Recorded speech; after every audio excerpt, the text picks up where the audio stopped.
Imagine being summoned to another world as a hero and mocked when given a skill no one has ever heard of. So you choose to live out your days in peace, but your online grocery skill is more capable than it seems, naturally drawing unwanted attention from the strongest beings that roam and govern this new world. Our story opens with our MC Mukuda Tsushi along with 3 other students being summoned before a princess, only to have their skills appraised by hooded figures. Kaido Saito is appraised to be a holy sword wielder, whilst Kanon Uno and Ryo Yoshida possess sacred magic along with multiple elemental affinities. The princess begs the heroes to save their kingdom of Raijseeger, but as the hooded figure scans Muta's stats, he's revealed to be a 27-year-old salaryman with the skill Online Grocery. Immediately, Mukuda hears that his unique skill has never been heard of before, ostracized as it seems the 3 other heroes are far more overpowered than himself. With everyone brought before the kingdom's king, they all learn about the Demon King invading the Raijseeger kingdom, prompting the king himself to ask for the heroes' help, and in exchange they'll be sent home once their duty is done. Heroically, Kaito, Uno, and Yoshida all agree to help the king, but Mukuda realizes something is sketchy about this whole situation, choosing to speak up as he asks to be pardoned.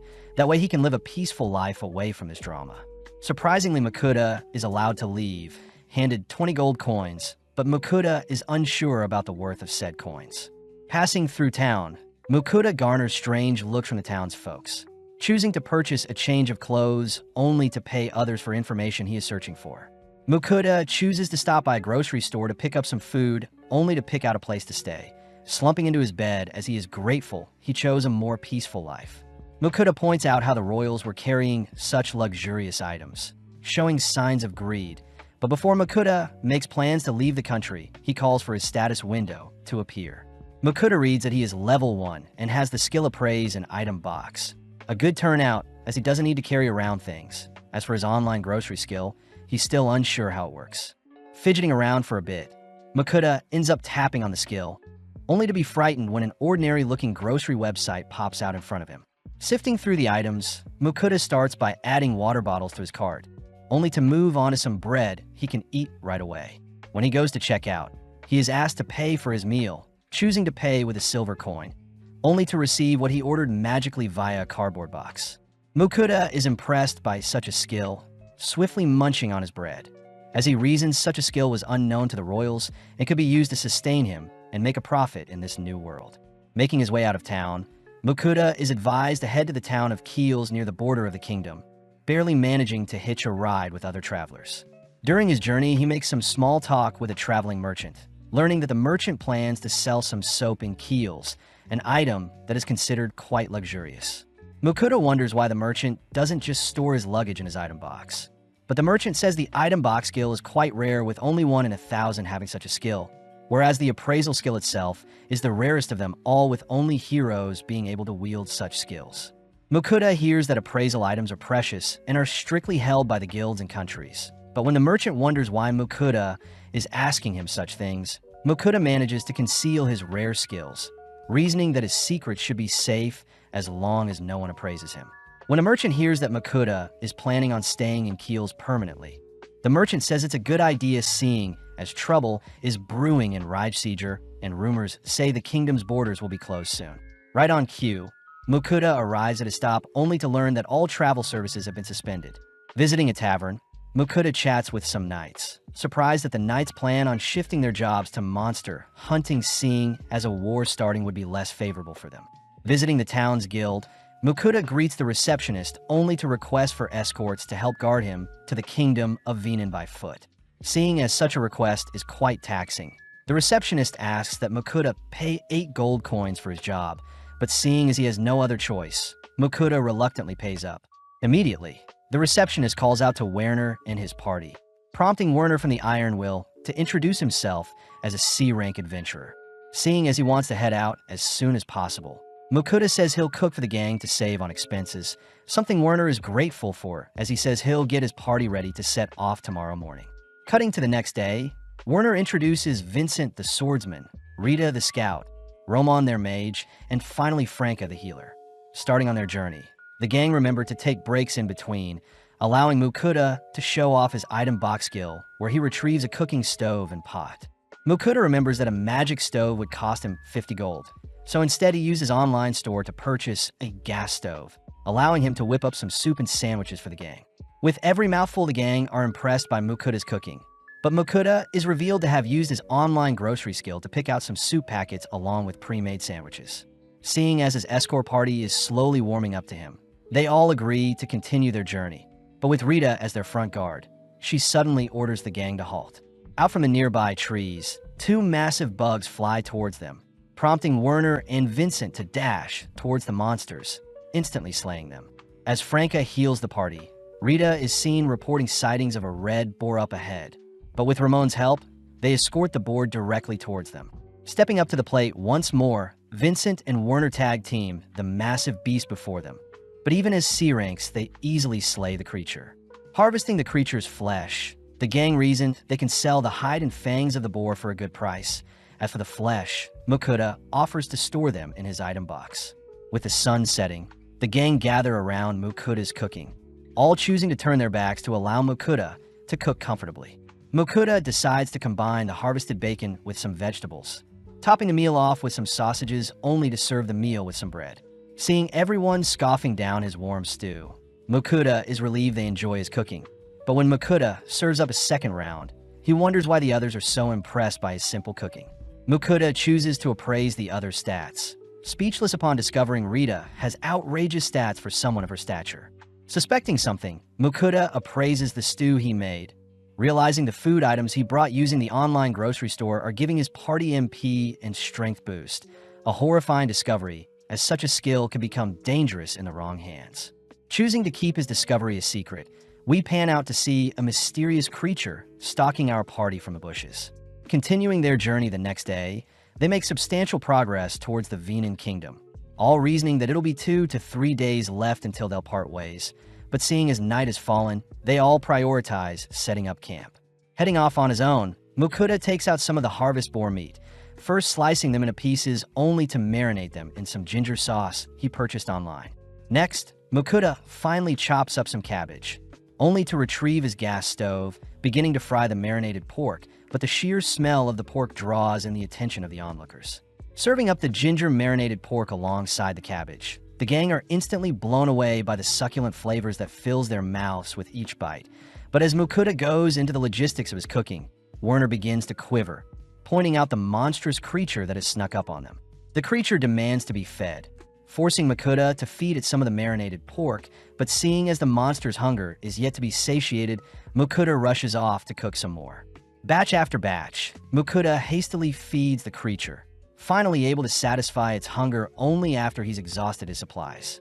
Having taken a liking to Mukuta, the monster agrees to form a contract with Mukuta, making it his familiar, and seeing as he doesn't have a choice, Mukuta reluctantly agrees, turning white when he hears the monster demand to be fed 3 times a day. The monster says they must be given a name, refusing to accept an ordinary name, but seeing as the monster is a Finrer, Mukuta settles for Fel. Proceeding the next day, the gang gets some horrified looks, especially since Fel is nonchalantly trotting alongside them. Plus, in the past, a Finrer destroyed the entire country. Werner says Fel is guaranteed to draw attention from Venan's higher-ups, but Mukuta panics, seeing as he doesn't want to draw attention to himself. As the gang set up for lunch, Mukuta realizes they're running low on the boar meat they harvested, demanding that Fel go hunt for more meat, seeing as Fel requested that every meal contain meat. Fel admits that's a reasonable request, immediately dashing off to hunt down some prey. But in the meantime, Mukuta is praised for managing to command around the powerful Fenrir. At that moment, Fel returns with the corpse of a rock bird, a B-rank monster that Werner admits even their party couldn't take out. With the gang helping to extract the bird's flesh, Mukuta retrieves some teriyaki sauce, choosing to fry up the bird meat alongside the sauce only to serve it alongside some onion soup. Mukuta chooses to serve his party first, choosing to spend the rest of the time cooking and feeding Fel, ultimately using up the entirety of the rockbird. Having finally made it to the border of Kingdom Venan, Mukuta notices the kingdom's knights rallying outside the border, realizing that it's due to Fel's presence. Werner offers to speak with the knights, heading first towards the border, only for the rest of the gang to follow suit, ultimately greeted by Edgar, the captain of the knights. Edgar demands to know what Fel's intentions of entering the kingdom are, but Fel simply utters that it is Mukuda's familiar and it has no reason to harm the kingdom of Venan. Seeing as Fel is quite tamed, Edgar permits the gang to cross their border, but gets intrigued seeing the legendary Fenrir listen to Mukuda so willingly. Entering the checking station, Mukuda realizes he doesn't have a guild card, so he is forced to pay to enter, but regardless, Mukuda is just relieved to have made it to his destination. Werner warns Mukuda that the king will surely want to meet with Fel and Mukuda, but Mukuda reveals he won't be staying for long, as he plans to travel the world. Werner suggests that Mukuda apply at the Adventurers or Merchant Guild to ensure he can cross into any country without needing to pay a tax like earlier. Mukuda reasons that the Merchant Guild is best for him since he can sell the items he cooks for a profit, but the gang remind Mukuda that the Adventurers Guild can help carve up the monsters Fel catches, and Mukuda can still make a profit from the monster droppings. Seeing Mukuda conflicted, the gang reveal that Mukuda can apply to be both a merchant and adventurer, all heading towards the town's guild, but during the process Mukuda pays another tax to enter into the town. Out of nowhere, Mukuda is greeted by Edmund, a servant of Margrave Lindell, swiftly inviting Mukuda and Fel to meet his master. Mukuda hesitates to accept, but Edmund is very persistent, forcing Fel to step in, declaring that it knows Edmund and his master are after its powers. Fel successfully scares away Edmund, leading Werner to explain that nobles are only after status and power, plus the Margraves won't have enough manpower to force Fel into submission. Fel mentions how the ancient dragon it fought 400 years ago was the only creature worthy of its time, but seeing as their escort job is finished, Werner asks for Mukuda's signature to confirm they finished their task. Mukuda realizes he can read and write, a feature of being a hero, but just like that, Mukuda part ways with the others who are heading to the Adventurers Guild. Mukuda and Fel choose to visit the Merchants Guild, entering the building only to draw the attention of everyone in the room. But regardless, Mukuda greets the receptionist Michaela, asking to register as a merchant. Michaela gets to work explaining that the Merchants Guild isn't owned by any country and is composed of 5 ranks, with one's yearly fee, business type, and overall operation size determining said rank. Mukuda says he plans on traveling and opening food stalls where he pleases, something that classifies Mukuda into the lowest rank of iron. With Mukuda finally registered and given his merchant's card, he confirms that the guild buys monster drops. But first, Mukuda checks into his inn, showing off the stable Fel will have to stay in for the night. With it getting late, Mukuda gets started on dinner, piling up some meat for Fel only to wonder how he can satisfy his craving for rice. Mukuda chooses to invest in another stove to cook the rice, all whilst grilling the steaks in a separate pan, intentionally keeping them quite rare, just how Fel likes its meat. Topping the steak with some soy sauce, Fel instantly gobbles up the meat, demanding more, but Mukuda chooses to switch out the sauces to see which combination Fel prefers.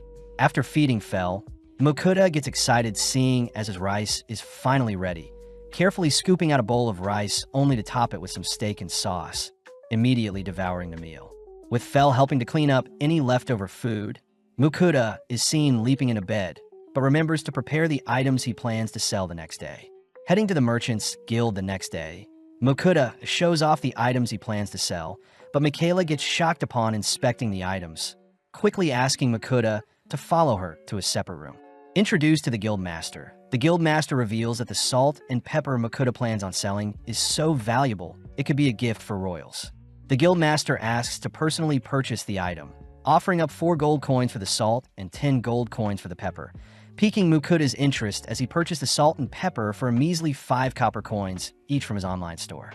Mukuda remembers that pepper used to be as valuable as gold in the past, but seeing Mukuda deep in thought, the Guildmaster mistakes it for hesitation, choosing to offer up 17 gold for both the salt and pepper. With Mukuda accepting the purchase, he reasons he shouldn't exploit such a trade too often, heading outside only to direct his attention to the Adventurers Guild. Mukuda is greeted by Bianca, the guild's receptionist, who hands Mukuda a form to fill out for his guild membership, paying no attention to Mukuda, only to toss him his guild card once the paperwork is done. Seeing Bianca brush him off, Mukuda asks for an explanation on how the rank and quest systems work, prompting Bianca to reluctantly utter that adventures all start at J rank and the highest attainable rank is S rank. Adventurers can accept a quest 1 rank higher or equal to one's current rank, and that there is a validity period for an adventurer's rank.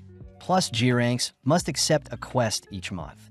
Viewing the quest board, Makuta reasons he should get started on a herb gathering quest. But first, Makuta whips up some more steak for Fel.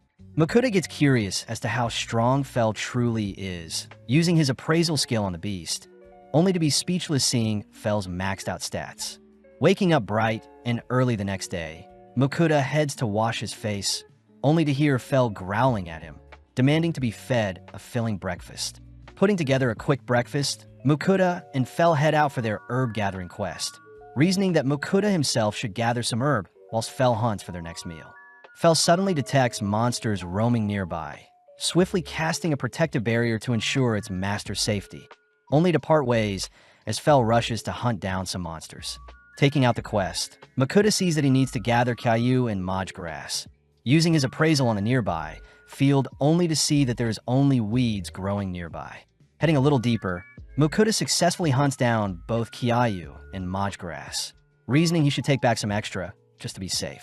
Seeing as his quest is already finished, Makuta gets started on lunch, using his online store to purchase some beef, pork, meat sauce, and pasta. Makuta first dices and sauté the onions, only to add the meats and sauce, but suddenly Fel returns with another rock bird. Fel mentions that it hunted other prey and left it nearby, but for now Makuta focuses on boiling and salting the pasta, serving the pasta and the sauce only to top off the dish with some Parmesan cheese and parsley.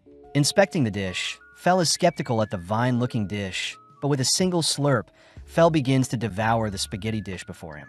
Makuta is glad he can still enjoy the foods he loved in his original world, suddenly bursting out laughing when he sees Fel is all dirty from shoving its face in the meat dish. Finally heading to inspect Fel's other prey, Makuta scans the monster corpses, realizing that Fel has brought back a giant deer, black serpent, and murderous grizzly only to store them away in his item box. Makuta does notice that Fel has brought back some orcs, skeptical if they're edible, but Fel reassures Makuta that humans eat orcs all the time. Seeing as everything is done, Fel offers to give Makuta a ride back into town, instantly dashing through the forest and towards town, but Fel's sheer speed almost knocks out Makuta. Back inside the guild, Bianca is impressed that a G rank managed to gather so many herbs, handing Makuta the pay for the quest along with the excess herbs he picked. Before Bianca leaves, Makuta mentions how he would like to sell some monsters his familiar had hunted down, but Bianca is clearly too distracted adoring how fluffy Fel looks. Bianca points Makuta to the guild's butcher, but upon learning that Makuta has quite a heap of monster corpses he needs to sell, the butcher asks Makuta to follow him out back. The butcher is glad to have finally met Makuta, mentioning how there were rumors of him around town, but when Makuta shows off the A rank and B rank monsters Fel slaughtered, the butcher becomes speechless. Makuta says he needs to harvest the meat from all of the corpses, something the butcher says he'll have ready by tomorrow. But seeing as Fel is getting hungry, the butcher agrees to harvest an orc first. With a slab of pork in front of him, Makuta says he'll use the parsley and Parmesan cheese from earlier, first slicing up the pork only to pound it thinner, covering it with an egg flour mixture, and finally frying in the pan. Makuta chooses to add parsley and cheese to the dish, serving up 2 styles of pork piccata along with any leftover sauces. As our duo devour the meal, we see Makuta returning to the butcher the next day, amazed the man was able to separate everything in a single day. The butcher also hands Makuta his pay for the monster droppings, frightening Makuta when he learns his payment is 202 gold coins. The butcher says the orc testicles, boar skin, and monster fangs are ultimately what yielded such a high payout, plus A rank and stronger monsters drop magic stones. Makuta is grateful to the butcher for teaching him such things, hearing that the butcher used to be an adventurer and that Makuta could probably get away with calling Fel a great wolf instead of a Fenrir to attract less attention. With nothing left to do in town, Makuta and Fel continue their exploration of this new world, choosing to travel all day only to stop and set up camp once the sun begins to set. Seeing as Fel had earned him a lot today, Makuta asks what Fel wants for dinner, but as Makuta scrolls through his online store for takeout food options, Fel can't help but drool profusely. Settling on an assortment of meats, Fel takes his time gobbling each individual lump of meat, but off to the side Makuta starts to cook up some Japanese black wagyu. Serving up a single wagyu steak to Fel. Fel is quite disappointed at his portion size, but upon tasting the steak, Fel can't help but admire the sheer tenderness the way the wagyu feels in its mouth. Makuta hears that since monsters roam the world, there's no need to raise or domesticate animals. But as the duo wrap up their well-earned meal for the night, Fel is seen all fired up, noting how Mukuta's meal is giving it extra strength that could even rival the ancient dragon and its sworn rival. Curious, Mukuta appraises Fel's stats, shocked to see his food has buffed all of Fel's stats by 50%. Too restless, Fel swiftly casts another barrier to protect Mukuta whilst it's gone, speeding off into the night only to leave Mukuta to set up his sleeping bed for the night. Happily tucking himself in his Fel's barrier is putting him at ease. With Mukuta fast asleep, we see Fel encountering a rock bird only to take it down with a single swipe. Up next, a giant deer catches Fel's attention, but a single lightning spell dispatches the deer. Noticing a swarm of orcs nearby, Fel leaps into the epicenter of the gathering, immediately wiping out the horde with a torrential wind spell, only to notice an orc general appear. Sadly, the orc general's movements are far too slow, allowing Fel to slay it with a single swipe, but suddenly a chimera appears. Having just gotten started, Fel's roar sounds throughout the night, and by daytime Mukuta is in disbelief seeing all the monsters Fel had slain whilst he was sleeping. Hearing that Fel was able to take down a chimera with a single attack, Mukuta declares that the black wagyu will be removed from their meals moving forwards, especially since it gave Fel too great of a buff. In the coming days, we see Mukuta cook up a cockatrice with some soy sauce and lemon glaze, sitting down to enjoy a sandwich only to ask how Fel hunts. Fel says he uses mainly his teeth and claws, and only uses magic to eliminate weaker creatures, mostly wind magic, seeing as Fel had been blessed by the goddess Ninrir. Mukuta wonders if he can use magic too, opening up his system terminal only to confirm that he has a magic stat, but wonders how he can cast his first spell. Fel says you only need to think of casting a spell to use magic, but Mukuta says a genius like Fel won't be able to teach him, choosing instead to picture a fireball, but when Mukuta tries casting a spell, nothing happens. Seeing Mukuta embarrassed, Fel says Mukuta must allow magic to flow through his body first, asking Mukuta to touch its fur to feel the sensation of magic flowing through him, only to ask Mukuta to replicate the feeling himself. Setting up a can, Mukuta conjures a mini fireball, but his cast strength is far too pathetic to strike the target. Fel suggests that they engage in actual monster combat to help Mukuta grow, but upon seeing Mukuta wimping out, Fel drags Mukuta deeper into the forest. Discovering some goblins, Fel asks Mukuta to attack them, but Mukuta fears that the goblin swarm will be too much for him. Annoyed, Fel howls, drawing the goblins' attention towards Mukuta, who hurriedly flees. Running alongside Mukuta, Fel instructs Mukuta to continuously cast spells to survive, only to leave for now, as Fel wants to hunt monsters as well. Seeing no other way out, Mukuta manages to fire off 2 fireballs, but accidentally trips over a rock when he gets too distracted. With the horde now pouncing on Mukuta, Mukuta is suddenly protected by the barrier Fel had casted earlier, and seeing as he still needs to fight off the goblins, Mukuta lets rip several more fireballs. With only a few remaining, Mukuta musters his remaining strength to cast a final greater fireball, but having no strength left, Mukuta collapses to the ground.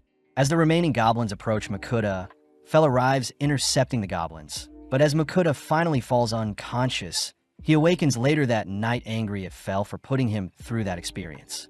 Fel says Mukuta should be thankful since Mukuta can now use magic. Plus, Fel says he can detect Mukuta's level has risen, something Mukuta confirms as he is now level 3 with the fire magic unlocked. As a gift, Fel shows off a goblin king he has hunted, and even though goblin flesh is not edible, Fel says Mukuta can still cash in the magic stone the goblin has.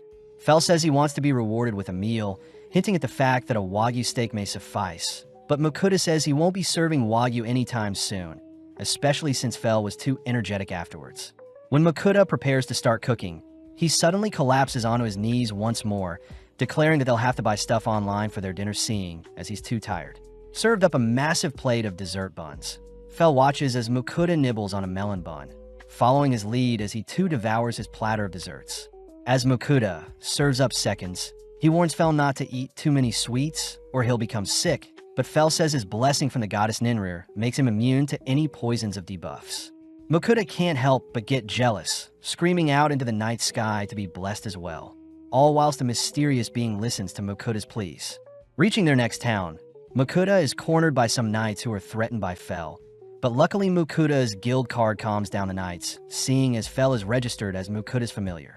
Fel gets annoyed when others call him a great wolf, using telepathy to communicate with Makuta, seeing as they are master and slave technically. One of the knights reminds Makuta that he is responsible for any damages Fel may inflict, but as the duo head through town, they reason they should find a map to see where they're heading next. Checking into the Elmira's Inn, Makuta asks Fel to wait for him only to leave Fel with some snacks so he doesn't run off. Visiting the town's bookstore, Makuta stumbles onto a book that teaches basic magic, only to be shocked to hear the book will cost 7 gold coins, especially since paper is quite rare in this world. As for a world map, Makuta hears that such an item is considered a nationally restricted item, ultimately forced to leave empty-handed. Having failed to learn anything from the town's library as well, Makuta returns to a starving Fel, annoyed to hear that Fel wants to be fed. Seeing as they need food quickly, Makuta chooses to purchase some yakitori and tonkatsu from his online store, pleasing Fel as they resemble the boar and rock bird they ate previously. Needing to eat himself, Makuta ends up steaming some rice, only to enjoy it with some leftover pork cutlets and dipping sauce, all whilst Fel drools over the meal. Exploring town the next day, Makuta stumbles into a bar only to approach some men to ask them a few questions.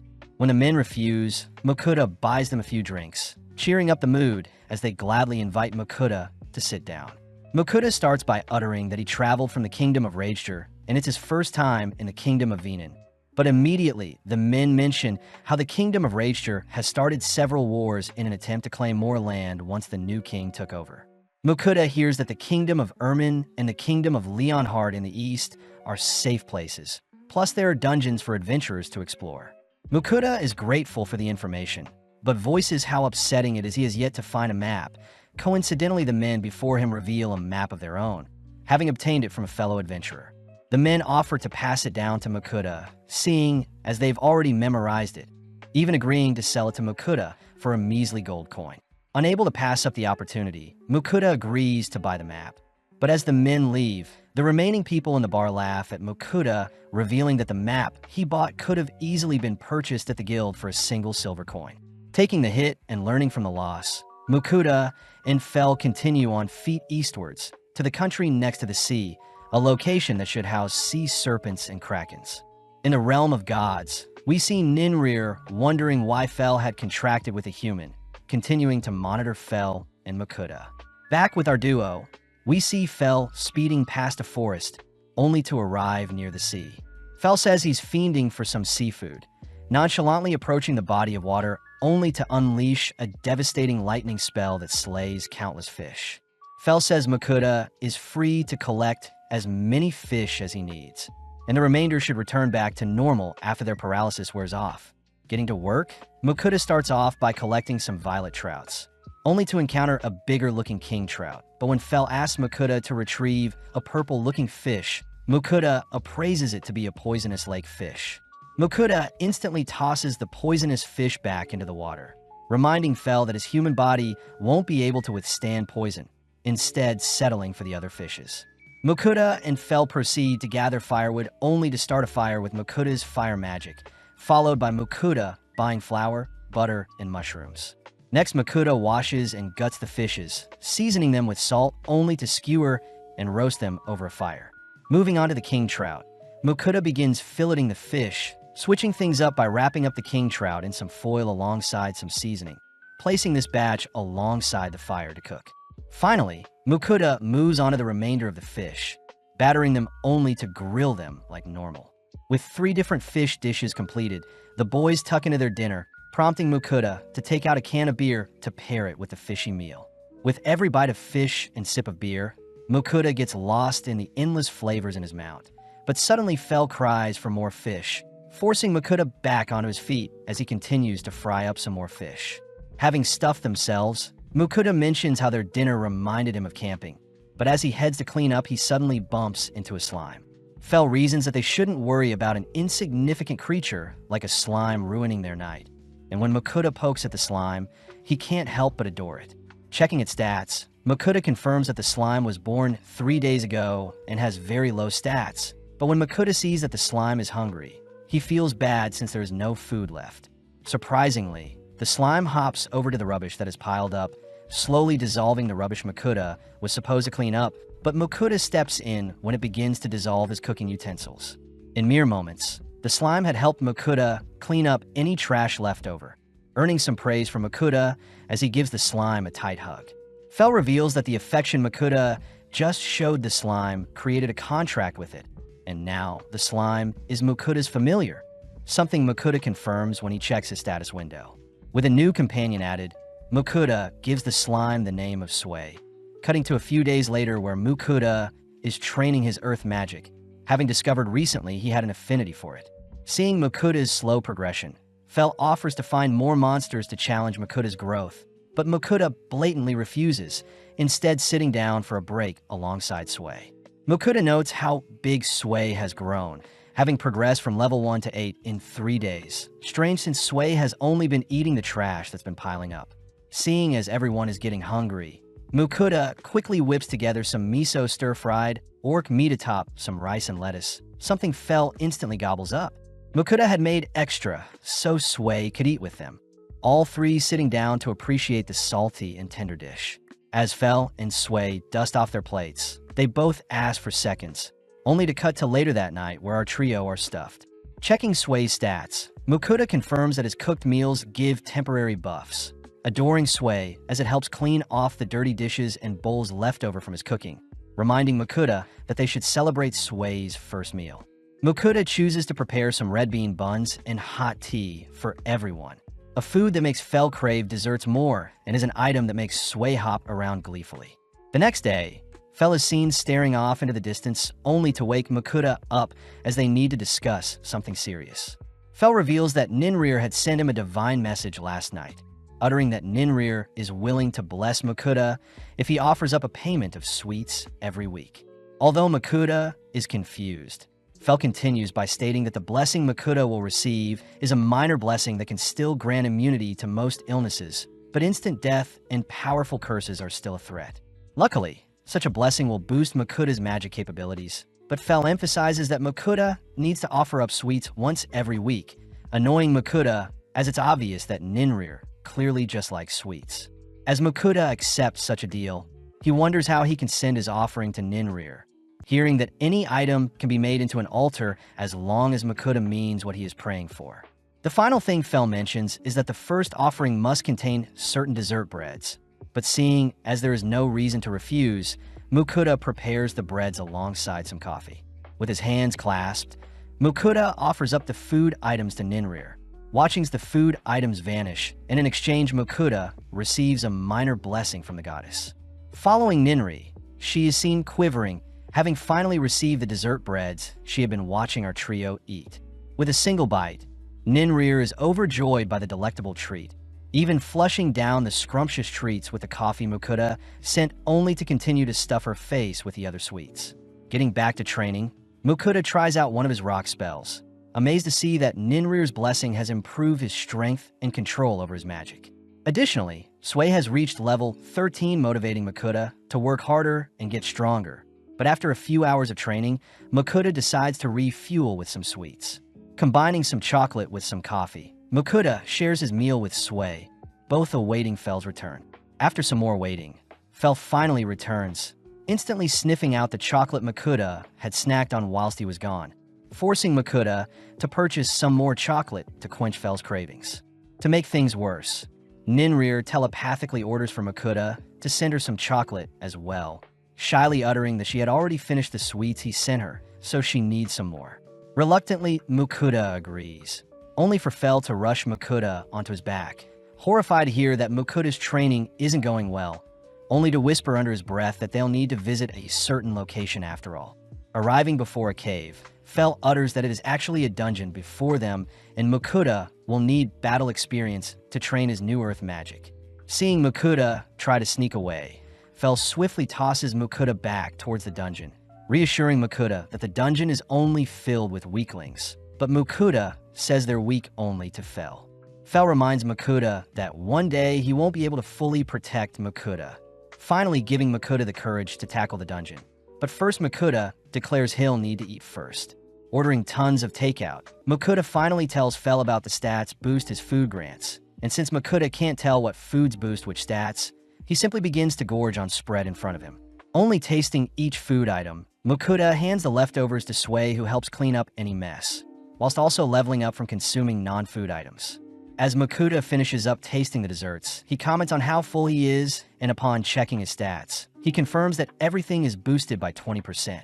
With Fel and Sway eating the leftovers, Mukuda sees that their stats went up as well, and with Fel casting his barrier on Mukuda, they finally enter the dungeon with Mukuda wielding a sword. As Mukuda slowly treks into the cave, he suddenly encounters a slime, wondering if he should slay it since Sway is present, but in an instant Sway spits out some acid, instantly slaying the opposing slime. Fel is impressed that Sway had learnt such a skill, all watching as Mukuda follows up with a stone bullet to attack an incoming slime, only for Sway to finish off a second approaching slime. Mukuda is freaked out hearing that the dungeon will absorb anything that dies in it, including the slime corpses before them. But as they venture deeper, Fel warns Mukuda that horned rabbits are on the next floor. With the rabbits rushing Mukuda, he aimlessly swings his sword around, only to move on the next floor where Mukuda faces some goblins with his fire magic.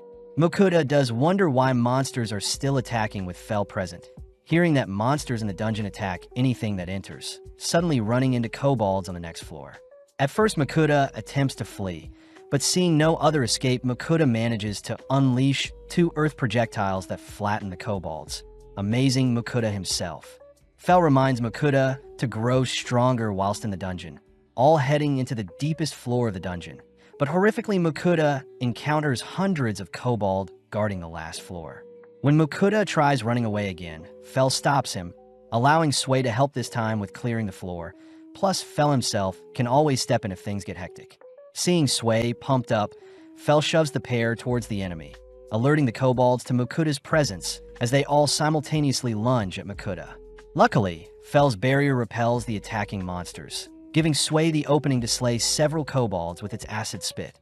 Mukuda rushes to join in, casting several stone bullets in tandem with Sway's acid spit to clear out the majority of the attackers. After a while, only 2 kobolds remain, both seemingly fleeing the scene, but out of nowhere their corpses are flung out of hiding, revealing the boss of the dungeon, the Kobold King. Fel says the king has appeared since his subordinates have been slain, but out of nowhere the king locks onto Mukuda, forcing him to flee.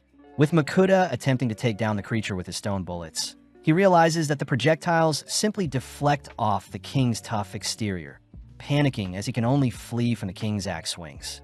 To make things worse, Fel mentions how his barrier won't completely protect Mukuda, forcing Mukuda to steal his resolve as he conjures a far greater stone bullet than the rest, managing to strike the king directly in the head. With the Kobold King's head recoiling, it suddenly recovers, opting to use its claws to attack Mukuda, but before Mukuda can retaliate, he suddenly feels dizzy, having exhausted his mana. Left wide open, Mukuda is once again saved by Fel's barrier, realizing that Fel was lying to force Mukuda to grow. With the Kobold King fixated on breaching Fel's barrier, Sway fires off a beam of acid, instantly disintegrating the creature. But before Mukuda faints from fatigue, he notices Sway glowing. Back outside, Mukuda awakens from his slumber, reassuring Sway that he's fine, but strangely enough, Sway can now communicate with him. Mukuda pulls Sway in for a hug, checking her stats only to see that she's evolved from a baby slime to a slime, explaining why Sway was glowing earlier. To top things off, Sway is already level 7 after a level's reset. As for Mukuda, he is officially level 7 with Earth Magic as a new skill, but sadly he is still weaker than Sway. Mukuda hears that Fel left a while ago, but in the meantime Mukuda wonders if Sway is a rare breed for her kind, but right on cue Fel returns. Mukuda realizes Fel went out to hunt and eat since he got hungry. Still annoyed, Fel lied to him about his barrier breaking, but Mukuda is grateful since Fel pushed him out of his comfort zone. Seeing as everyone is hungry, Mukuda browses the online store to pick up some eggs, fish stock, soy sauce, and rice, only to begin cutting up some onions and rockbird. Next, Mukuda simmers the ingredients in a broth base, only to top everything off with some eggs, adding the mixture to some rice to reveal a rice bowl. As our trio devour the well-earned meal, they choose to rest up afterwards, but Mukuda suddenly bursts out laughing hearing Sway call Fel her uncle. Since Sway is only 14 days old and Fel is 1,000 years old, it makes sense, but feeling embarrassed, Fel roars, demanding to be addressed simply as Fel. Scared, Sway begins to shiver and cry, leaping into Makuta's arms as he teases Fel for being mean. Giving in, Fel permits only Sway to address him as uncle, exciting Sway as it seems they've all grown closer. Entering into a domain filled with orthros and griffins, Fel declares they'll be charging right through instead of going around to save on time. But Makuta says those monsters are considered boss-level threats. Fel reminds Makuta that he can't be defeated, first running through the Orthros territory, but within mere seconds our gang are swarmed by a pack of Orthros. Although most of the Orthros can recognize that Fel is stronger than them, a lone younger Orthros chooses to challenge Fel, prompting Makuta and Sway to run for cover. As the young Orthros rushes Fel simply waves his paw, shooting a burst of wind magic that shreds the attacker. Fel gives the other Orthros a chance to flee, all whilst Fel explains that technique he just used, but Makuta is too busy admiring how cute Sway is for wanting to learn Fel's technique. At night, the gang set up camp, but when Makuta heads to retrieve some water, he flinches at everything, fearing something may attack him. Fel says their earlier confrontation should have warned any attackers to stay away, and seeing as everyone is getting hungry, Makuta heads to prepare the stoves.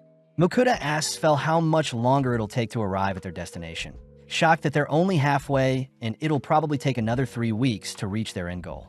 Makuta fears they'll run out of meat soon, choosing to retrieve some black serpent meat alongside a variety of other ingredients. Makuta starts by trimming the flesh off the bone, only to dice up the serpent meat as if it were chicken. Makuta then starts tossing the serpent meat with some seasoning and chili sauces, ultimately serving up some chili black serpent, relieved to see the serpent taste fine. With both Sway and Fel impatient, Makuta rushes to feed his starving familiars, suddenly realizing that there are only scraps left over, as Makuta settle for a sandwich filled with the leftover chili serpent. The next day, the gang enter into Griffin territory, but make a pit stop when Fel detects some rare healing mushrooms nearby. When eaten, the mushrooms can heal wounds or broken bones, and seeing as there is quite a lot of mushrooms present, Makuta starts collecting them while Sway devours some. After a while, Sway is seen glowing again, but although Sway seems fine, Makuta checks her stats to make sure. Surprisingly, Sway has learnt the skill of healing potion creation. A feature Fel suspects is due to Sway eating healing mushrooms, as slimes tend to evolve based on what it eats. Makuta praises Sway for learning such a useful skill, asking Sway to try it out only to watch Sway oozing out a strange liquid. As Makuta catches the liquid in a bottle, he inspects the substance only to see it is a high-quality liquid that can heal things from impending death.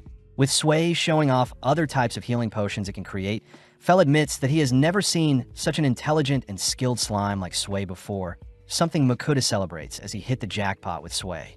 In the next 3 days, the gang finally encounter their first griffin, but as the creature flies towards the gang, it suddenly greets Fel with its head hung low.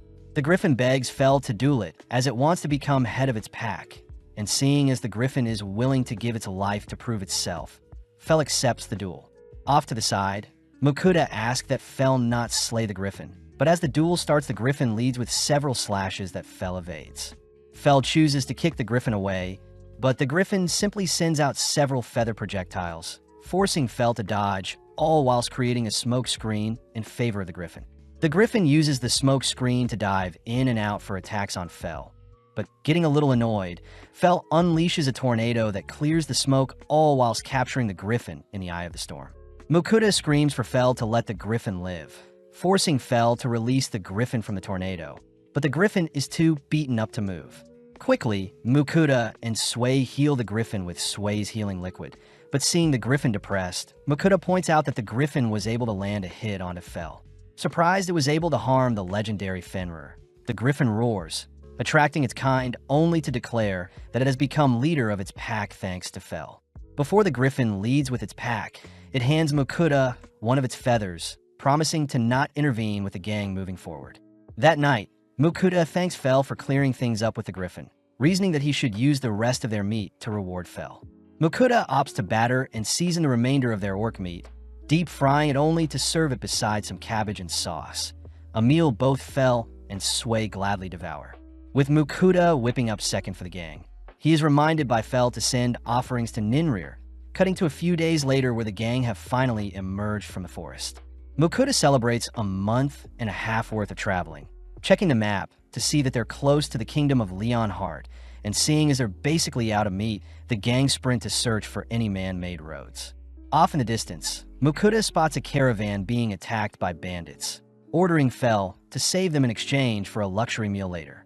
Enticed by the offer, Fel rushes towards the caravan, all whilst we see Lars desperately fending off the bandits, all whilst Lambert is ordered to remain hiding in the caravan. Right on cue, Fel leaps into the air, drawing everyone's attention as he orders the bandits to freeze and relinquish their weapons. Overwhelmed by Fel's presence, the bandits give in, allowing the bandits to be tied up safely. Lambert introduces himself as the owner of the caravan, and Lars is the leader of the Phoenix Adventure Party that had been employed to escort Lambert, all grateful to Mukuda for saving them. Lambert mentions how they're heading to the city of Carolina, the northwestern city in the kingdom of Leonhart, and seeing as it's convenient for them as well, Mukuda agrees to accompany everyone to the kingdom of Leonhart. Traveling all day, Mukuda ends up hearing rumors from the guard that Fel is either a great wolf or a Fenrir, and that the rumors spread fast due to letters being exchanged via a magic teleportation tool. Mukuda ends up feeling bad for Fel since most nobles want to tame and use Fel for their own benefit. And to make things worse, Mukuda himself has a rare item box, appraisal skill, and even the online grocery skill, all things that will cause a massive stir if leaked. That night, everyone decides to set up camp for the night, but Fel reminds Mukuda he promised to serve him a luxury meal, forcing our trio to separate from the main group as he prepares to cook up some meat for everyone. Mukuda reports that only meat scraps are left, but wanting to make the most of the remaining meat, Mukuda ends up dicing up and battering the remaining meat only to deep fry them. Mukuda also uses up the sauces to season them, pleasing Sway as she gobbles down the meal. As for Fel, he can't help but devour the meat before him. As Mukuda continues to serve batch after batch, the scent from his cooking ultimately reaches the other men, drawing them towards his mini hideout as he's forced to serve them food as well. Now with the men joining in, Mukuda works overtime to please everyone, unable to save any for himself. Grateful for the meal, Lars and his men promise to protect Mukuda whilst they rest, only to glare at the bandits ordering them to behave. When the bandits refuse to be quiet, Mukuda speaks up, reminding the bandits that Fel will rip them to shreds if they disrupt their beauty sleep. The next day, Mukuda finally arrives at Carolina, the 5th largest city in Leonhart, a place where Lambert's family have been leather merchants for generations. Seeing as Lars is heading to the guild to report the bandits they captured, Mukuda promises to visit Lambert's store later, first accompanying Lars to the town's guild. Surprisingly, Mukuda learns that his G-rank license had been revoked since he hasn't accepted a quest for over a month, learning from Annette that most G-ranks try getting to F rank as soon as possible. That way he'll have a 3-month grace period between quests. Seeing as he won't make the same mistake twice, Mukuda asks to re-register his guild license, this time reporting that Sway is a new familiar he wants to register, but this only makes other adventurers mock him for taming a slime. Afterwards, Mukuda asks where he can submit the monsters he's collected, only for Lars to ask if he and his men can watch, curious as to what monsters Fel had slain. Seeing the massive monster pile, Lars and his men are speechless, but Mukuda continues to pile up the corpses, stopping just before he adds the Chimera corpse.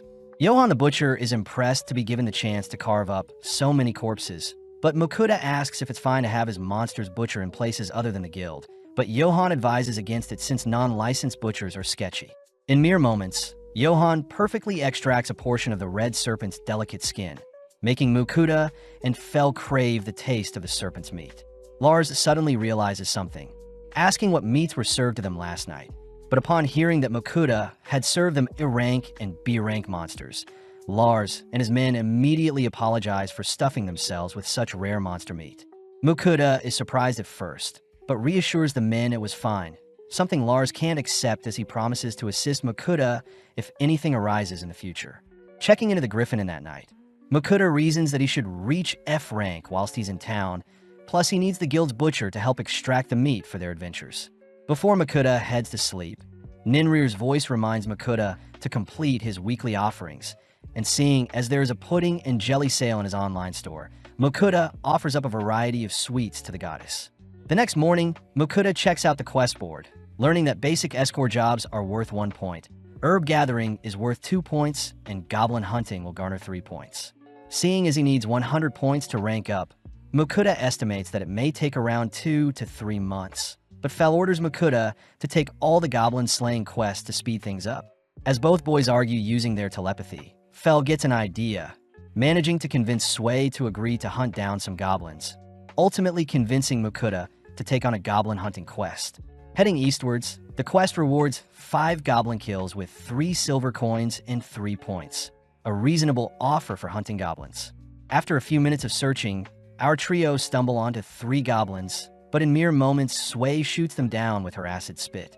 Mukuda is thrown off when the quest requires Mukuda to slice off a goblin's ear as proof of a successful hunt, traumatizing Mukuda as he screams whilst harvesting the ears. Having made too much noise, another army of goblins approaches our trio, but Sway gets to work dispatching them one by one. Not satisfied, both Sway and Fel drag Mukuda toward the nearby goblin settlement, ultimately managing to rack up quite a few hundred goblin corpses.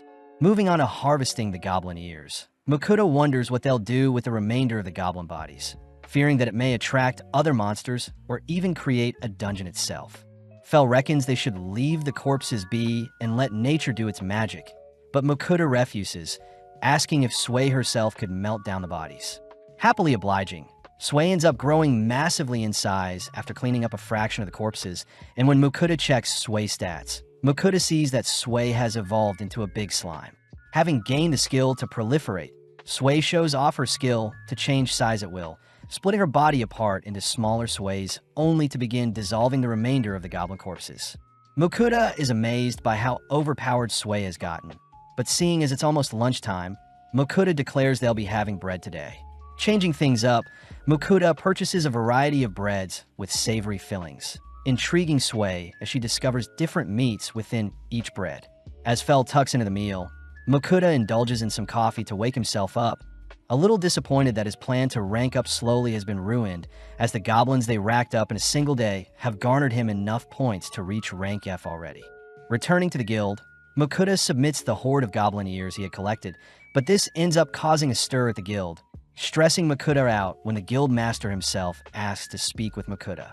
Guided by a net out back, Willem the guild master greets Mukuda, grateful for Mukuda for taking out the goblin settlement near their town. Mukuda is shocked that Willem has deduced that Fel is indeed a Fenrir. But more importantly, Willem reads a message from the royal palace, informing Mukuda that the royals and nobles are aware of our trio's presence in their town, and that they'll leave Mukuda alone. Mukuda celebrates a happy accident, suddenly hearing that Willem is willing to promote Mukuda to a C rank, but Willem would like Mukuda to do him a couple favors. Mukuda fears that Willem has some devious quest lined up for him, but Willem corrects Mukuda, uttering that he actually needs Fel to take on some A-rank and S-rank quests for him. With Fel agreeing, Willem says there are a few quests that have been lying dormant for ages. Plus, Willem will ensure no one gets in Mukuda's way when taking on the quest. Seeing as it's the perfect time, Mukuda finally shows Willem and Johan the Chimera and Ortho's corpses he had been keeping secret, reasoning that the two men would be trustworthy enough to deal with them. But Willem fears that he won't have enough money to pay for such valuable monster corpses. The men settle for butchering up the Blue Orc, an S-rank monster, and an Orc King, another borderline S-rank creature, both powerful beings that Fel was easily able to slay. Sway gets motivated to hunt down powerful monsters just like Fel, all whilst Willem tells Mukuda to come back once Johan finishes butchering up the monsters. Plus, he'll give Mukuda his C-rank license tomorrow as well. That night, Mukuda reasons they should switch things up from the normal fried food, opting to cook a meal with vegetables. Mukuda first boils some rock bird, only to have Sway help him shred the bird, only to finish the first meal by adding some sauce to the bird and vegetables. Next, Mukuda gets started on frying a portion of the rock bird with some vegetables, ultimately serving up the dishes to Fel and Sway, all whilst indulging in a beer himself. Mukuda chooses to combine the dishes with bread, all dusting off the dishes as Mukuda voices how proud he is that Sway wasn't picky about what she was served. Noticing Fel cramped in his sleeping space, Mukuda offers to lay down a futon to help Fel sleep, only for everyone to finally head to bed. The next day, Mukuda heads to the guild to collect his guild license, amazed that a C-rank card is silver and that C-rank adventurers only need to complete a quest every 6 months. Finally, Willem shows off the payout Mukuda will be receiving for his monster corpses, first starting with 461 gold coins for the initial monster corpses with the red serpent. Next is 1,415 gold coins for the ogres in the second pile, and finally is the payment for clearing up the goblins and their settlement, totaling a final payout of 1,946 gold coins. Willem admits it's the biggest amount of money they've paid a single adventurer. Plus, Makuta knows he still has leftover fund for his other adventures, fearing that his 2,000 plus gold coins will draw in other attackers. Willem does remind Makuta that he still needs to take on 2 quests to keep up his end of the bargain, starting with hunting down a metal lizard along with a pack of bloody hornbulls. Willem asks that Makuta hunt the metal lizard first, as their nest is meant to be at the foot of the Pascal Mountain and will take a 2-day carriage ride to get there.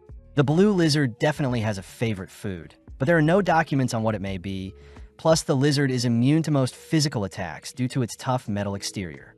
Makuta secretly utters that Fel had hunted one in the past, but moving on, Willem says the pack of bloody hornbulls are west of their location and are a current issue for newbie adventurers. Willem warns against the bull's dangerous pack size, but Fel can only think about all the beef they can eat, exciting the trio as the guild is willing to pay for half of the bulls they slay. Since they'll depart tomorrow, Makuta heads to visit Lambert, asking to purchase a new bag.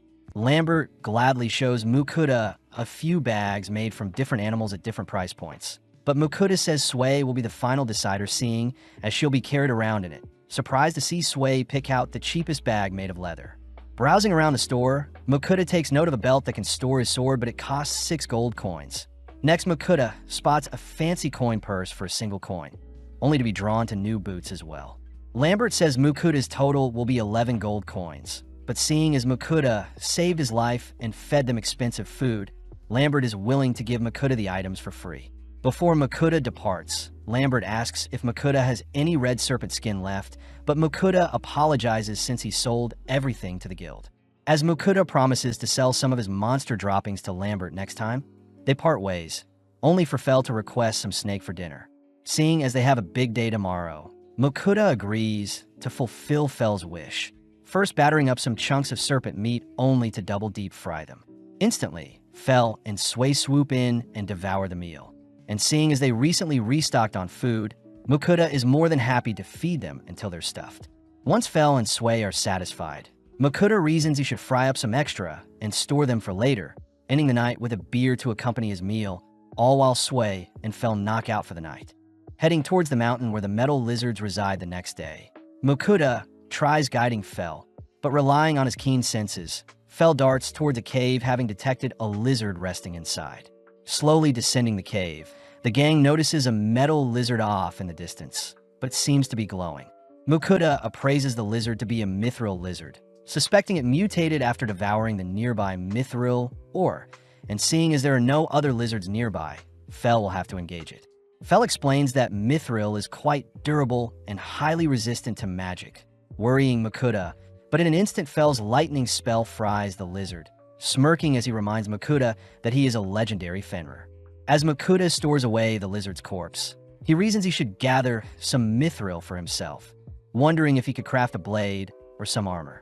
Fel gets annoyed, declaring that Makuta won't need any mithril in his arsenal, as his barrier is stronger than mithril and his attacks are far more efficient than any mithril blade. And seeing as Fel is still energetic, they all rush to take on the bull quest. After a while of traveling, our trio stand before the horde of bulls, prompting Makuta to wait atop a hill whilst Fel deals with the monsters. Surprisingly, Sway herself wants to hunt down monsters as well, quickly meeting up with Fel as they use the tall grass to their advantage, ultimately pouncing and massacring the nearby bulls. Makuta is completely horrified at how strong his familiars are, but nonetheless gets started with collecting the bulls' corpses, grateful to Sway and Fel for helping with transferring them into his item box.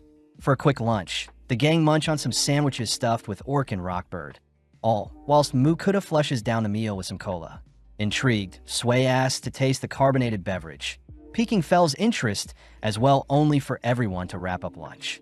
As the sun begins to set, Makuta shows off the mithril lizard Fel has hunted, shocking Johan and Willem as the last sighting of a mithril lizard was 400 years ago, plus the discovery of a mithril vein is the 4th of its kind. Makuta realizes how catastrophic his findings are, especially since the mithril lizard, along with the discovery of the mithril vein, will have to be reported to the city lord and the king. But luckily Mukuda will get paid around 5,000 gold for a job well done. Mukuda panics at the amount of money he'll be holding, but Willem says they need to gather the funds first, asking Mukuda to keep everything discussed a secret for now. To make things worse, Mukuda reveals they completed the bull's quest as well, wrapping up the day as they leave the guild, stressed about all the attention he'll get if people find out what Fel is capable of. Regardless, Mukuda chooses to treat the gang with their newly harvested beef, starting off by slicing up several steaks only to season and sear them carefully. Serving up the first round of steaks, the gang immediately shiver at the plump and savory beef steaks, prompting Mukuda to serve up another round, but this time alongside some garlic steak sauce. As our trio eat till their heart's content, Mukuda is seen doing the dishes, flattered by Fel, who says he will only eat things that Mukuda cooks him moving forward. Mukuda is grateful to Fel and Sway for making his life easy, but as he heads to bed that night, he quickly remembers to offer up some sweets to Ninrir, even adding a few extras since Ninri personally requested specific sweets. As Mukuda's offering is sent to Ninrir, a few other voices can suddenly be heard in his head, revealed to be Agni, Kisharl, and Rusalka, fellow goddesses that are jealous of the tasty treats Ninrir has been receiving. Ninrir says she is simply accepting offerings after blessing Mukuda, but when the other girls see that Ninrir had only given Mukuda a minor blessing, they offer to bless Mukuda in exchange for sweet offerings as well. Kisharl says she is the goddess of earth, whilst Agni is the goddess of fire, both elemental affinities that Mukuda currently possess, and seeing as the goddess of creation may scold the girls for giving out too many blessings, they'll simply give Mukuda minor blessings like Ninrir. Mukuda secretly wonders if he could deny such offers, especially since it's never been heard of for someone to have more than one blessing. But having heard enough of Mukuda's whining, Agni and Kisharl both bless Mukuda regardless. With the girls excited to receive their offerings, we see off to the side Rusalka, the water goddess, begin to cry and not want to be left out. But she also doesn't want to bless Mukuda, seeing as he doesn't have an affinity for water magic. As Mukuda racks his brain to cheer everyone up, he suddenly notices Sway checking on him, swiftly asking for Rusalka to give her blessing to Sway, a perfect candidate. Happily obliging, Rusalka ends up fully blessing Sway, all suddenly demanding to be given their offerings now. Seeing as he has to keep up his end of the bargain, Mukuda purchases a box full of sweets, sending the offering up to the goddess only to collapse into his bed exhausted. Mukuda chooses to check his stats, amazed at how stacked they are, reasoning that Sway and himself should try out their new powers. Heading into a forest the next day, Mukuda confirms that his fire and earth magic have been severely boosted, and it seems he isn't as fatigued after casting a decent amount of spells. Up next, Sway tries out her new powers, dazzling everyone when she manages to conjure a massive water ball on her first go, only to decimate a nearby tree. To top things off, Sway's slashing attacks easily shred several trees at once, prompting Mukuda to instruct Sway to only attack monsters with her new powers. When Fel asks to spar Sway, Mukuda immediately forbids such a thing. Instead, Mukuda tries out his new rock wall skill, all whilst Fel heads off to do some hunting. When Fel returns with a black serpent corpse, Mukuda shows off a new house he made with his earth magic, but sadly Fel and Sway are more fixated on dinner. Waking up early the next day, the gang admit the house helped, only for Mukuda to declare they'll be delivering the serpent Fel hunted to Lambert. Back in town, Mukuda visits Johan, who shows off the remainder of the bull meat, all whilst handing Mukuda the remainder of his pay for the bulls. Johan reports that Willem is out speaking to the lord of the city about the mithril lizard, but in the meantime, Mukuda asks to sell the black serpent, but he'll be keeping the flesh and skin. Back at the inn, Mukuda shows off a new meat grinder he had purchased online, showing off the device to be able to mince up the bull meat, adding in some minced orc general meat as well. Mukuda gets to work frying some onions only to combine the meats, seasonings, and various other ingredients, ultimately shaping the mixture into patties with Sway's help. Choosing to store some in his item box for later, only to begin frying up the patties, serving them up alongside some hamburger sauce. With a single bite, our trio stuffed their faces with the juicy patties, plus Mukuda reveals he had added cheese in some of the patties. Later that day, Mukuda is annoyed at the soap bar he's been given since it doesn't produce any bubbles, choosing to purchase some from his online stores along with other bathroom amenities. Mukuda reasons it should be a suitable gift as well when they visit Lambert, But to make things less suspicious, Mukuda transfers over the liquids into more bland containers. Off to the side, Sway enjoys soaking in water, making Mukuda crave taking a bath in this new world. That night, Mukuda presents the black serpent skin he obtained to Lambert, something Lambert swipes up for 50 gold. Moving on, Mukuda reveals he is also a merchant guild member, asking for Lambert's advice on the bathroom products he bought. At first glance, Lambert is impressed by the scent the soap is giving off, but as Mukuda mindlessly rambles on about the cleaning products he is presenting to Lambert, he suddenly stops himself, wondering if he said too much. Luckily, Lambert reveals that he had been looking for an anniversary gift to give his wife, and since his wife loves to take baths, Mukuda's items will be the perfect gift. Hearing that Lambert has a bathtub, Mukuda asks to see it for himself, amazed to see the finely crafted tub as Lambert reveals it cost a few hundred gold to create altogether. Seeing Mukuda fixated on his bathtub, Lambert says he'll introduce Mukuda to a shop that sells bath, prompting Mukuda to leave behind one of each amenity for Lambert to try out himself before he officially gifts them to his wife. The next day, Mukuda returns to see how Lambert likes the products, but surprisingly Lambert's wife, Marie, is present. Marie reveals that Lambert looks stunning and smelt amazing after bathing last night, and when Marie tried out the product herself, she immediately knew such products would be a hit. Since Mukuda doesn't have a store of his own, Marie and Lambert offer to help sell the bathroom amenities Mukuda gave to them. But Mukuda is quite hesitant. As Mukuda returns to the others, he reports that Lambert will be selling his bottled bathroom amenities moving forwards, and seeing as Willem seems to be back, Mukuda has Fel and Sway wait outside whilst he heads into the guild. Upon entering into Willem's office, Mukuda is dazzled by the stacks of gold Willem was able to fetch for the Mithril Lizard and Mithril Vein, totaling 5,800 gold coins. Before Mukuda can think about the bathtub he can purchase with such a fortune, Annette enters the room, reporting that a swarm of wyverns have attacked several low-ranking hunters near the Western Plains. Luckily, the hunters that were attacked have survived, but most of them are on the brink of death. Entering into the main room of the guild, Mukuda notices multiple adventurers beaten up and bruised, and seeing as there aren't enough healing potions for everyone, Mukuda offers up some of his high-quality healing potions. Upon applying them to the injured, the potions instantly cleanse and heal all wounds, giving Willem the chance to make an emergency announcement, asking for all C rank and above adventurers to slay the wyverns before they attack their town. As Willem's words rally together the surrounding adventurers, Fel's voice suddenly rings throughout the room, uttering that Fel himself will take out the wyverns. Willem admits that it would be much appreciated, promising to pay Mukuda handsomely if Fel succeeds, but Fel only cares about devouring the wyvern flesh. Departing immediately, Fel escorts our gang through some grassy terrain, only to halt when they all spot wyverns circling them from above. Mukuda appraises the wyverns to be creatures that hunt in packs and have poisonous stingers for their tails, but Fel is not one bit afraid, instead using the opportunity to teach Sway how to fight aerial monsters. With Mukuda staying behind, Sway rides Fel in a battle, only for Fel to be forced to evade the wyverns diving towards them. Fel instructs Sway to target the wyvern's head or wings, but on her first go, Sway only manages to land a hit on a wyvern's wings, sending it plummeting from the skies. Fel still congratulates Sway for landing a hit on a wyvern, instantly decapitating the lone wyvern, only for Sway and Fel to lock onto the other wyverns swarming them. Although Mukuda is far away, he still feels the impact from Fel and Sway's battle, but having gotten too distracted, a lone wyvern sneaks up on Mukuda. As the wyvern attacks with its tail, Mukuda is once again protected by Fel's barrier.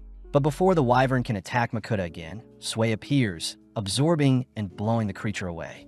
Right on cue, Fel monstrously appears behind the wyvern, instantly shredding the creature only to clean up the rest not too long after. Seeing as they've earned their lunch, Mukuda heads to retrieve the leftover patties he had prepared earlier, declaring that he'll be frying the patties to create a different dish. With a light coating of breadcrumbs, Mukuda presents a stack of crispy and juicy deep-fried patties, all enjoying their lunch under the gorgeous blue sky and luscious fields, all whilst Willem and the other guild members await our hero's return. As night falls, our trio finally return to the guild, reporting that all the wyverns have been eliminated. The adventurers in the guild immediately begin to celebrate, all whilst Willem utters that half of their adventurers would have been wiped out if it weren't for Fel, Funnily enough, Fel utters that they took so long because they had lunch afterwards. Mukuda starts his report by declaring that they collected 13 wyverns in total, and that most of them are intact, so the guild can buy the corpses, but Mukuda wants the wyvern's flesh. Willem says since the guild is low on funds, they'll butcher the wyverns and only purchase half of them, cutting to later that night where Mukuda gets ready for bed. Realizing that he needs to offer up some sweets to the goddess, Mukuda suddenly gets contacted by Agni, who demand her offerings, only for Ninrir to privately speak with Mukuda, asking for a larger portion than the others. Kishar, on the other hand, asks to try out the soap and shampoo Mukuda showed to Lambert, only for Rusalka to request similar meals to the ones Mukuda makes for Fel and Sway. Annoyed, Mukuda reminds the goddesses that their secret messages will be exposed once he sends everything to the goddesses, infuriating Agni as she demands to be sent booze to make things fair. With our trio heading through town the next day, Mukuda can't help but hear others admiring them from afar. But first things first, Mukuda visits a Lario company to check out their bathtubs. The store clerk asks if Mukuda is considering buying a house, starting off by showing a brown tub for 300 gold, only to move onto a little more expensive one that can regulate its temperature better. Finally, the store clerk shows off a white tub that is the most popular yet expensive one, but seeing as he doesn't care for the color of the tub, Mukuda asks to purchase the green tub. The store clerk is surprised at the quick decision, asking if Mukuda needs a payment plan, but Mukuda simply pays for the tub in full. After storing it in his item box, Mukuda says they'll be leaving town, heading deep into the forest where he can finally make use of the bathtub. In the meantime, Fel runs off to do some hunting, leaving Sway and Mukuda to map out a general area for their tub, only for Mukuda to erect stone walls to encase them in. Next, Sway is tasked with filling the tub with water, only for Mukuda to heat up the water with his fire magic. Taking charge, Mukuda starts by scrubbing himself down, only to finally indulge in the steamy goodness that is the warm bath water, remembering to add bath salts to help hydrate his body. After a long bath, Mukuda and Sway down a pint of milk each, both wondering where Fel is. Seeing as he has time, Mukuda gets started on preparing the wyvern meat, first slicing up some onions only to thinly cut up the wyvern meat. Into a pot, Mukuda tosses all the ingredients and brings it up to a boil, only to serve the mixture onto a bed of rice. Mukuda finds it strange that Fel has yet to return, so he reasons he should start on another meal that will take up some time. Purchasing some more vegetables and seasoning, Mukuda dices up some carrots, onions, and potatoes, only to portion out chunks of wyvern and beef meat. Next, Mukuda fries the meat, adding the remaining ingredients alongside some sauces and wine, ultimately creating a wyvern stew. With the sun beginning to set, Sway suddenly detects Fel nearby, but surprisingly Fel has brought the corpse of a dragon he slayed.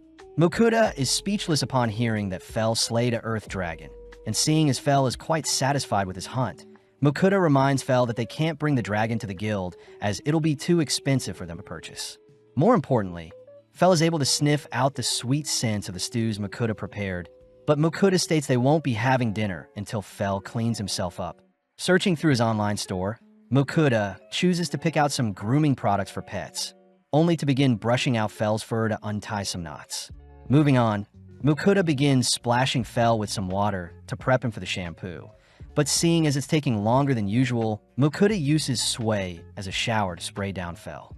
Finally, Mukuda and Sway begin scrubbing down Fel with shampoo, rinsing him off only to combine fire and wind magic to dry Fel off. With it now being dinner time, Mukuda first serves up the beef bowls to Fel and Sway, all appreciating the flavors that come with eating wyvern meat with rice, plus the pickled ginger cleanses the palate. Seeing as the wyvern stew will taste better tomorrow, the gang settle for eating the beef bowl today, only for Mukuda to declare that Fel will be taking a bath every once or twice a month to ensure Fel is clean and hygienic. Returning to town, Mukuda shows off the earth dragon Fel slayed, but Willem and Johan are in complete disbelief, both refusing to touch the creature, seeing as every part of the dragon is extremely valuable. Luckily, Willem mentions that the guild master from Dolan is quite knowledgeable on dragons, and seeing as Dolan is close to the sea, the gang get excited. Wrapping up his stay in town, Mukuda makes sure to say his farewells to everyone, receiving a letterman for the guildmaster at Dolan along with a map Willem had marked to help with Mukuda's travel. The season ends with our trio finally departing for Dolan, but the gang remember to set up camp that night and try the wyvern stew Mukuda had made the previous day, exciting Fel and Sway for what other meals Makuta has in store for them. In a creepy-looking forest, we see Fel easily electrocuting several venomous tarantulas, but Sway is sad he didn't get to fight. Fel orders for Makuta to make them a delicious meal since they've been traveling all day. But first things first, Makuta stores the tarantulas in his item box, and upon checking up on his remaining meat supplies, he states they'll be having gyozas. With everyone excited, Makuta first opens his online grocery skill and purchases some gyoza wrappers and seasoning. And with the supplies arriving, Makuta gets to work prepping the ingredients only to combine them all together with the seasoning. Finally, Makuta begins delicately wrapping each individual gyoza, and with Sway helping, Makuta finishes his prep work only to move on to frying them. With a pan filled with gyozas, Makuta makes sure to fry the puffy pastries with a flour-water mixture, and by topping off the dish with some soy sauce, Makuta proudly shows off his soy sauce gyoza dish. Within mere seconds, Fel gobbles down the plate, mesmerized by the intricate meat and sauces accompanying the crispy texture. And as both Sway and Fel devour Makuta's cooking, we pan out to see a creature spying on them. After Makuta has finished feeding Sway and Fel, Makuta himself begins to dig in, but suddenly a small red dragon darts towards Makuta only to cling onto his face. Immediately, Fel recognizes the creature to be a pixie dragon, a rare breed of small dragons. But funnily enough, the dragon seems to be fixated on Makuta's gyozas. Upon feeding the creature a gyoza, Makuta can't help but adore the creature gobbling down his cooking. And when Makuta hands the creature the rest of his plate, Fel warns Makuta that the small dragon is actually a powerful magical creature. When the dragon finishes up its meal, it immediately darts towards Makuta's head only to emit a bright light. And before Makuta knows that the dragon has become Makuta's familiar. Strangely, Makuta can now speak with the dragon, and with Sway excited by their new friend, both Fel and the dragon seem to get along quite well as they're curious as to what other foods Makuta will whip up for them. Before the gang departs, the dragon reminds Makuta to give it a name, and seeing how the dragon is quite small, Makuta settles on the name Dora. Dora is immediately annoyed at the childlike name, especially since it's been alive for more than 100 years. But nothing can be done now, as Dora will be part of their party moving forward. Cutting over to the city of Spinning Krell, we see Makuta registering Dora as his familiar at the Adventurers Guild, but immediately Guildmaster Rodolfo comes to greet Makuta. Rodolfo is amazed at the pixie dragon Makuta had tamed, giggling since someone he knows would have killed to see Dora, but needing Makuta to complete a special mission. Rodolfo asks if Makuta can investigate a nearby forest. Rodolfo says there have been lots of monsters in the nearby forest as of lately, and they must resolve the issue fast as the town tend to harvest the webbing from the insects in the forest for their goods. Plus, Dora reassures Makuta that the spiders and centipedes they face will be no issue for him. As Makuta and his party chat telepathically, Makuta suddenly remembers the tarantulas they caught, and when he shows Rodolfo, Rodolfo is completely speechless as the tarantulas would have normally taken an entire party to trim down before they reproduce. Thanking the gang, Rodolfo says the tarantula's shells and webbing are very expensive, but most importantly, Makuta's familiars are intrigued to taste the monster's plump flesh. Curious as well, Makuta agrees to sell off the tarantulas but asks for their meat to be left for them, leading the gang to stroll through town as the tarantulas are butchered. Stopping by a clothing store, Makuta sees a fresh new shirt is worth a gold coin and 5 silver coins, an absurd price, but it makes sense for the material, especially since it's the best in town. Getting pumped up, Makuta cries that he'll shop for some new things whilst he is in town, and after a long day of shopping, the gang return to the guild. Meeting up with Rodolfo, we see the legs of the tarantulas resembling some gorgeous crab legs, and with a single bite of the plum steamed meat, Makuta becomes blown away by the succulent flavors. Getting an idea, Makuta heads into the forest and whips up some fried rice, salad, an omelet, and some spring rolls with the meat, and with the gang celebrating Dora's admission into their party, they all begin to dig into the meal.